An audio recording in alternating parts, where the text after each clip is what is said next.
Hello மக்களே! இப்ப நான் செய்ய போற சட்னிய செஞ்சு குடுங்க.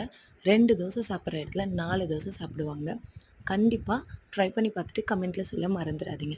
பூண்டு சட்னி எப்படி செய்றதுன்றத பார்த்துரலாமா? நம்ம சேனல்ல ஏற்கனவே ஒரு பூண்டு சட்னி ரெசிபி இருக்கு. அந்த மாதிரியுமே ட்ரை பண்ணி பாருங்க. ஒரு வாணல்ல ஒரு 3 ஸ்பூன் எண்ணெய் வந்து சேர்த்துக்கலாம். நல்லெண்ணெய் சேர்த்தா இன்னுமே டேஸ்ட் சூப்பரா இருக்கும்.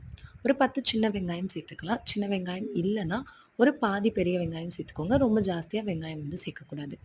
இப்ப நான் போடுற எல்லா பொருட்களையுமே சேர்த்து மொத்தமாவே 2 நிமிஷம் தான் வதக்க போறோம். அதுக்கு மேல வதக்காதீங்க.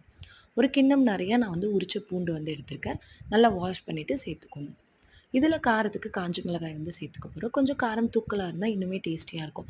5 காஞ்ச மிளகாய் நான் சேர்த்துக்க போறேன். உங்களுக்கு கலர் வேணும்னா ஒரு 2 காஷ்மீரி சில்லி இது கூட வந்து சேர்த்துக்கோங்க. சேர்த்துட்டு மொத்தமா ஒரு 2 நிமிஷம் வதக்கிக்கோங்க. ரொம்ப நேரம் வந்து வதக்க தேவையில்ல. வதங்குனதுக்கு அப்புறமா இத மிக்ஸர் ஜாருக்கு மாத்திக்க போறோம். நல்லா ஆறுனதுக்கு அப்புறமா அரைச்சுக்கோங்க. இது கூடவே கொஞ்சமா புளி வச்சுக்க போறோம். ரொம்ப ஜாஸ்தியா புளி வைக்காதீங்க. கொஞ்சமா வச்சா போதும். புளி வச்சு உப்பு சேர்த்து இத வந்து நல்லா ஃபைனா அரைச்சுக்கோங்க.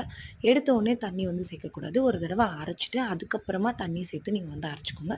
தண்ணி முடிஞ்ச அளவுக்கு ரொம்ப கம்மியா வந்து சேர்த்துக்கோங்க. ஜாஸ்தியா வந்து சேர்க்காதீங்க.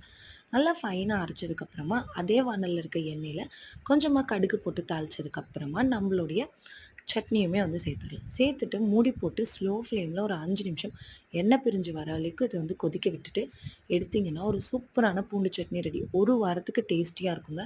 கண்டிப்பா ட்ரை பண்ணி பார்த்துட்டு கமெண்ட்ல சொல்ல மறந்துறாதீங்க. வீடியோ புடிச்சிருந்துச்சுன்னா லைக் பண்ணுங்க. சேனலுக்கு சப்ஸ்கிரைப் பண்ணுங்க. Thank you.